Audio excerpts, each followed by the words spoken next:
आप सबसे भी 18 सितंबर को मैंने चर्चा करी थी और आज 13 नवंबर को फिर से ये चर्चा करने का अवसर मुझे प्राप्त हुआ। मुझे इस चुनाव अभियान के दौरान खुशी भी है और दुख भी है। खुशी इस बात की है कि मैंने मध्य प्रदेश के मतदाताओं, खास करके ये 28 सीटों में जो मैंने आजमाया कि मध्य प्रदेश के मतदाता सच्चाई पहचानते हैं। उपचुनाव तो होते हैं लगभग 60 उपचुनाव देश भर में है, जिसमें से 28 उपचुनाव हमारे मध्य प्रदेश में है। ऐसे थोक उपचुनाव कभी नहीं हुए। 25 उपचुनाव तो ऐसे हैं जिनका संविधान में कोई प्रावधान नहीं था कि कोई जो प्रावधान था कि किसी का निधन हो जाए, किसी विधायक का निधन हो जाए, किसी सांसद का निधन हो जाए, पर सौदेबाजी से उपचुनाव करना पड़े, इसका कोई प्रावधान नहीं था। बाबा साहब अम्बेडकर ने ऐसी कभी बात सोची नहीं कि ऐसी भी अनैतिक राजनीति अपने देश में होगी। मुझे खुशी इस बात की है कि जनता ने इसे पहचाना, जनता ने इसे पहचाना और जो सीटें हैं जहां निधन के कारण उपचुनाव हो रहे, उन्होंने भी ये बात पहचानी है। भारतीय जनता पार्टी इसे अच्छी तरह समझ रही है। एक स्थिति होती है चुनाव में, मैंने बहुत सारे चुनाव देखे, बहुत सारे चुनाव लड़े। एक स्थिति होती है जहां एहसास होता है कि चुनाव हार रहे। एक स्थिति होती है जब एहसास होता है कि अब हम पिट रहे हैं। प्रश्न जीतने हारने का नहीं होता, प्रश्न होता है कितने से हार गए। तब उपयोग किया जाता है प्रशासन का, पुलिस का, पैसों का, शराब का, इन सब चीजों का उपयोग करने का प्रयास करती है। मुझे भी चुनाव प्रचार से रोकने का प्रयास किया। फिर चुनाव प्रचार तो अब समाप्त है, तो उस पर कोई टिप्पणी करना आवश्यकता नहीं है। पर प्रशासन का उपयोग, पुलिस का उपयोग, पैसों का उपयोग, शराब का उपयोग, मैंने तो आम मतदाताओं को कहा है जब ये पैसे देंगे ये आपके पैसे ले लीजिएगा, पर मध्य प्रदेश का भविष्य सुरक्षित रखिए।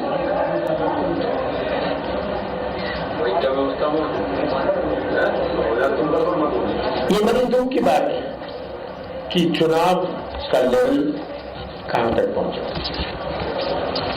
कहां तक पहुंचा।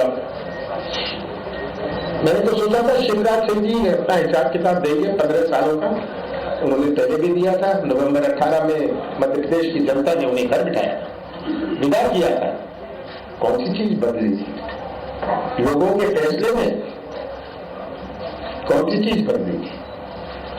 4 महीने का ये हिसाब देते, उल्टा ये मुझसे हिसाब मांगने लगे। तो मैंने कहा आ जाइए, खड़े हो जाइए, मैं देता हूं हिसाब। तो ध्यान मोड़ने की राजनीति में ये माहिर है। भारतीय जनता पार्टी ने हमेशा ही किया है कि जो सही मुद्दे हैं, राष्ट्रवाद की बात करने लग जाओ, इस तरह की बातें करो। जो असली मुद्दे हैं, बेरोजगारी की बात नहीं करेंगे, किसानों के मुआवजे की बात नहीं करेंगे, किसानों के साथ न्याय हो ये बात नहीं करेंगे, कितना निवेश आएगा मध्य प्रदेश में, कितना निवेश आया इसकी बात नहीं करेंगे। आपके साथ में ही मालनपुर है, देख लीजिएगा जाके मालनपुर क्या हाल है, कितने शान से मालनपुर बना था हमारे ग्वालियर चंबल का के लिए। तो ध्यान मोड़ने की राजनीति में ये माहिर है। कुछ बात उठा लो ताकि पूरा नैरेटिव चेंज हो जाए। पर जनता ने उन्हें ये नैरेटिव जो था चेंज नहीं किया। ये जनता को बताते कैसे इन्होंने सरकार बनाई, जनता को बताते कैसे सौदा किया। छोटा सौदा तो छिप जाता है, बड़ा सौदा नहीं छिपता। और जनता को ये बात बताते, पर ये कुछ ना कुछ इशू उठा के। मुझे दुख इस बात का एक और भी है कि कल ज्योतिरादित्य सिंधिया ने कहा कि मैंने उन्हें कुत्ता, अशोकनगर में मैंने कुत्ता कहा। अशोकनगर के लोग, जनता है, पत्रकार है। ना मैंने कहा, ना मैं कभी कहूंगा। अगर वो खुद अपने आप को कहने लगे कि मैं कुत्ता हूं, मैं क्या कर सकता हूं। पर कमलनाथ ने नहीं कहा कि मैं वो कुत्ता है। अशोकनगर की जनता, पूरे पत्रकार बंधु इसके गवाह। ये तो टाइगर जिंदा है, टाइगर शर्मिंदा है। कुछ जो भी अपने आप को ये डिफाइन करना चाहते हैं, कहीं उन्होंने नया डिफिनेशन अपना बना लिया, नया नामकरण कर लिया। मैंने भी दिया है ना, मैं कभी देने वाला हूं। इस स्तर पर राजनीति गया। 3 दिन अपमान कर दिया। हाँ, मैंने जो बात कही सबके सामने कही। मैं लोकसभा में इतने साल रहा हूं, हमारी शीट आती है, विधानसभा में आती है, item number 1, item number 2, item number 3 लिखा रहता है। आइटम नंबर 1 प्रधानमंत्री या कोई और मंत्री। तो ये भाषा से मैं परिचित हूं, मेरे दिमाग में है ये भाषा, कोई नई चीज नहीं है। पर कोई दुर्भावना से, कोई किसी का अपमान करने के लिए मैंने नहीं कहा, किसी का अपमान करने के लिए मैंने कुछ नहीं कहा। और मैंने कहा मैं खेद व्यक्त करता हूं, पर क्योंकि उस समय बोलते याद नहीं आता नाम, बहुत सारे नाम ही आते, तो इसमें मैंने तो खेद व्यक्त। पर इसमें 3 दिन चला दिया, कह दिया कि कमलनाथ तो बहुत बड़े उद्योगपति है। अब मैंने शिवराज सिंह को जब चैलेंज किया, एक उद्योग का नाम बता दीजिए जहां मैं मालिक हूं, तो उसके बाद बंद। तो पूरा चुनाव इनको काटता था ध्यान मोड़ने के लिए। अपने उपलब्धियों की बात, अपने नजरिए से बात, अपने दृष्टिकोण की बात, मध्य प्रदेश के नक्शे की बात नहीं करेंगे। घोषणाएं,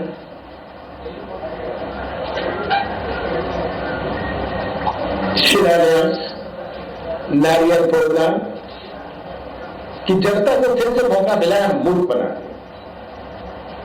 पर जनता इस जगह मूर्ख बनने वाली नहीं है। ये बात स्पष्ट है। और मुझे भी इतने सालों चुनाव लड़के मुझे भी बहुत इसका आइडिया है। मैंने जो 11.5 महीने में किया, 15 महीने सरकार रही, 2.5 महीने लोकसभा चुनाव आचार संहिता में गया, 1 महीना सौदेबाजी में गया, 11.5 महीनों में जो मैंने किया जनता के सामने, मैं तो पूछता हूं मैंने कौन सी गलती करी? क्या मैंने किसानों का कर्जा जो शिवराज सिंह जी झूठ बोल के गए, 15 पहले से झूठ बोल रहे, ये नहीं कि जब से सरकार में आए, जब हमारी सरकार की तब भी झूठ, कोई कर्जा माफ नहीं हो रहा, कोई कर्जा माफ नहीं हुआ। अब तो विधानसभा में खुद आप जानते हैं कहना पड़ा कि 27 लाख किसानों का कर्जा माफ हुआ, और दूसरा केस समाप्त होने वाला था, तीसरा केस शुरू होने वाला था। अगर सरकार रहती तो हर किसान का 2 लाख रुपए तक का फसल ऋण कर्जा माफ हो जाता, और ये आगे कांग्रेस सरकार आने में होगा, इसका वचन बनते। तो झूठ साफ पकड़ा गया तब कहते आपने 10 दिन में क्यों नहीं किया? अरे शिवराज जी, मैं तो नहीं कहता नालायक है, मैंने तो ये कहा था आप तो बहुत लायक है, नालायक नहीं है कि आप समझते हैं कि 10 दिन में कैसे कर्जा माफ हो सकता है, क्या कानून की कार्रवाई होती है। तब कहीं ये नहीं आपने सबका ही माफ किया। हाँ, जो पात्र थे उनका किया, जो इनकम टैक्स देता है, जो बहुत सारे पात्र नहीं थे। झूठ पर झूठ, ऐसा कहेंगे मैंने उनका अपमान किया। शिवराज सिंह जी, अगर आप इतना झूठ बोलेंगे मुझे तो कहना पड़ेगा कि आप झूठ बोल रहे हैं। जनता कह रही है, मैं कौन सा कह रहा हूं। नहीं तो जनता से ऊंचा झूठ कौन बोलता है? सब कहते हैं शिवराज सिंह। ये तो सवाल में हुई बात। अगर मैंने माफिया की बात करी, आप सब गवाह हैं, माफिया के खिलाफ मैंने मुहिम चलाया, मिलावट शुद्ध का योग, कौन सी गलती मैंने करी?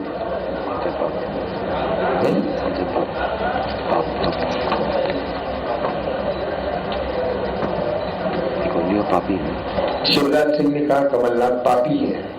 हाँ, मेरा पाप था कि मैंने किसानों का कर्जा माफ किया, मेरा पाप था कि मैंने 100 रुपए यूनिट बिजली दी।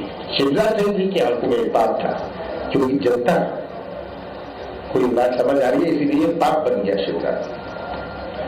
तो ये आज चित्र प्रदेश के सामने, पर एक बात मैं स्वीकार करना चाहता हूं कि मैंने एक गलती करी। मैंने एक गलती करी कि मैंने सौदा नहीं किया, कि मैं मध्य प्रदेश में इस प्रकार की राजनीति नहीं चाहता था।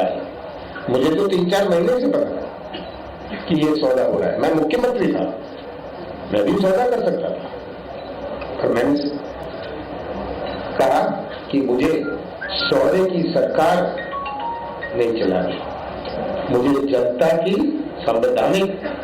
संविधान से बनी हुई सरकार चलानी। ये मैंने गलती करी। अगर ये गलती है तो चुनाव प्रचार का घंटे भर में लगभग समापन है। मैं मध्य प्रदेश के मतदाताओं पर पूरा विश्वास रखता हूं। मध्य प्रदेश के मतदाता, खास करके ग्वालियर चंबल के मतदाता, जहां ग्वालियर चंबल वीर भूमि है, सबसे ज्यादा सैनिक मध्य प्रदेश के ग्वालियर चंबल से आज हमारे सीमाओं पर है। मध्य प्रदेश का नाम जो कलंकित हुआ है पूरे देश भर में कि यहां सौदे की राजनीति होती है, यहाँ के नेता बिकते हैं। ये मुझे पूरा विश्वास है कि 3 तारीख को मध्य प्रदेश के मतदाता, खास करके चंबल और ग्वालियर के मतदाता, मध्य प्रदेश के मान सम्मान को सुरक्षित रखेंगे। मध्य प्रदेश के विकास का एक नया नक्शा बनाने का प्रयास करेंगे। जो अजमाना था उन्होंने शिवराज सिंह को अजमा लिया और 12 महीने कमलनाथ को अजमा लिया। ये विश्वास है कि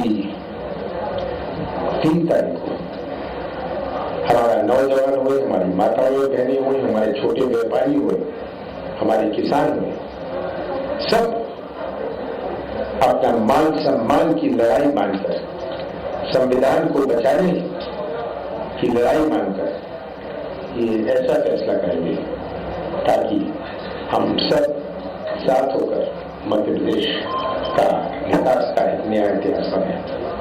सर, आज आपको इलेक्शन कमीशन से कामों से संतुष्ट है? सर, इलेक्शन कमीशन के कामों से देखिए, ये इस सब में जाने की आवश्यकता नहीं। ये नोटिस मुझे दिया, नोटिस आपने पढ़ लिया, किस कारण नोटिस दिया। मैंने भी 40 साल में बहुत सारे इलेक्शन कमीशन देखे हैं भाई।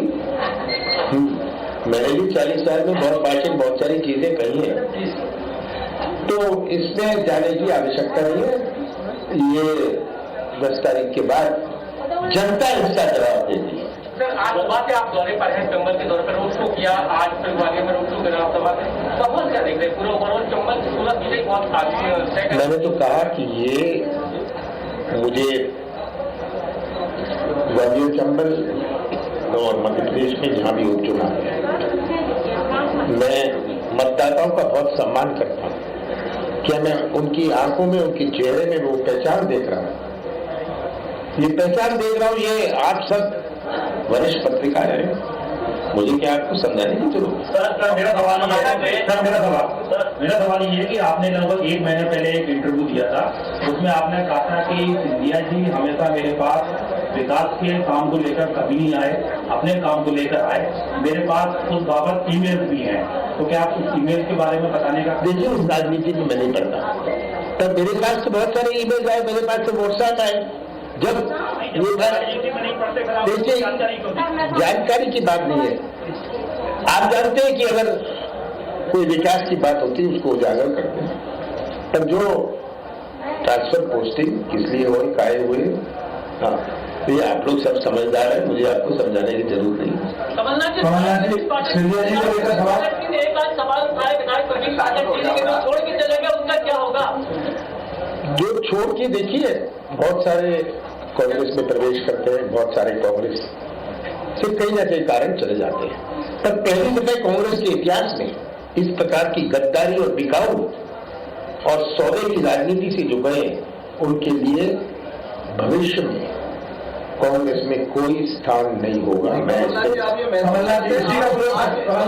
आप मानते हैं भारत में जिस तरह की राजनीति मध्य प्रदेश में शुरुआत हुई है, लोकतंत्र के इतिहास में गालत दबाए, तो इस पर रोकने के लिए भविष्य में कांग्रेस इस तरह की सार्वजनिक बहस छोड़ने वाली है क्या?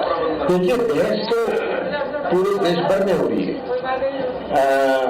और कांग्रेस को इसकी बड़ी चिंता है कि कांग्रेस आजादी के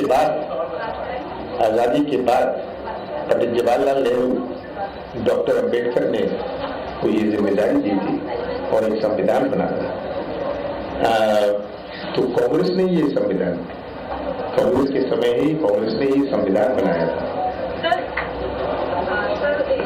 एक मिनट कमलनाथ जी, इधर सीधा सवाल। ज्योतिरादित्य सिंधिया कांग्रेस में कभी वापस आ पाएंगे? मुकुल वासनिक ने अभी ग्वालियर में पत्रकारों से कहा था कि जब तक मैं हूं तब तक सिंधिया जी कांग्रेस में नहीं आ सकता। बिल्कुल सीधा सवाल, नाम से सीधा सवाल और सीधा जवाब, इसका कभी प्रश्न नहीं उठता है जिसने इतनी गद्दारी करी। और 10 के बाद तो ये दूध का दूध पानी का बाकी साफ है। कमलनाथ जी, आज 2 घंटे बाद इलेक्शन कैंपेन खत्म हो रहा है, क्या मध्य प्रदेश को लेकर सीधे कांग्रेस कितनी सीट जीत रही है? 28 में। मैं शिवराज सिंह नहीं होती, आपको शिवराज सिंह की चर्चा करने की बहुत आदत है कि ये पूछ रहे हो। शिवराज सिंह तो किसी चीज की घोषणा कर रहे हैं।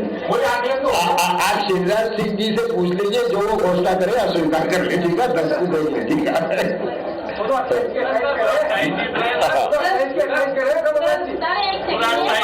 चलिए, मुझे जाना है। देखिए, मुझे मैं बता दूं, मेरी वीडियो कॉन्फ्रेंस है, सब क्षेत्रों से मेरी वीडियो कॉन्फ्रेंस में 5 बजे के बाद ये पूछना है सर कि आप अभी बोल रहे थे कि ये जो हारने की बात होती है, लोग पिटपिटा के हार रहे हैं कि भयंकर हार रहे हैं कि बहुत ज्यादा हार रहे हैं, लेकिन क्या आपको लगता है कि कांग्रेस के साथ साथ बीजेपी के लोग भी एकदम आपका कॉन्फिडेंस शेयर कर रहे हैं? क्योंकि वो खुद बोल रहे हैं कि यशस्वी मुख्यमंत्री कमलनाथ जी जीत रहे हैं, और कल डबरा की विधानसभा की सीट पे भी उन्होंने बोला कि बन जाएंगे हाथ पे। आजकल एक चीज बहुत प्रचारित है देश भर में कई सालों से, आप सुन लीजिए, बहुत प्रचारित है पिछले 6 सालों से। क्या प्रचारित है? मन की बात।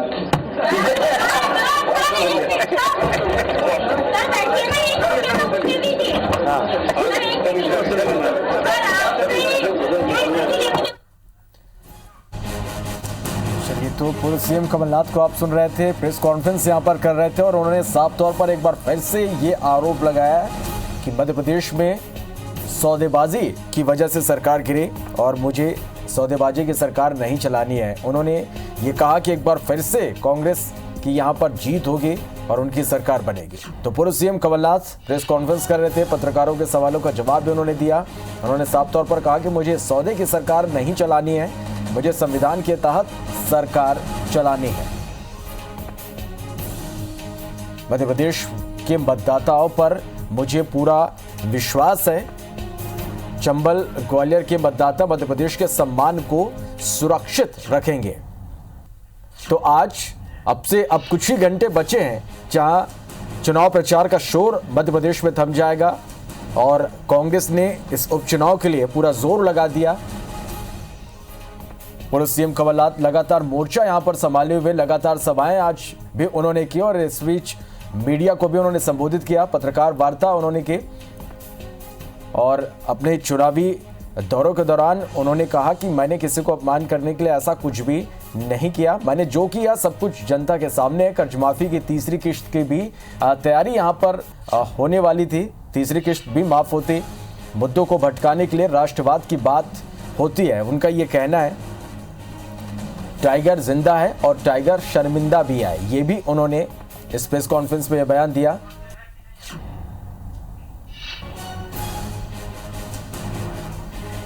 तो मध्य प्रदेश में होने वाले 28 सीटों पर उपचुनाव के लिए चुनाव प्रचार चरम पर है और आज अब कुछ ही घंटे बाकी हैं, चुनाव प्रचार का शोर थम जाएगा और इस उपचुनाव के लिए दोनों ही पार्टियों ने अपनी पूरी ताकत झोंक दी है।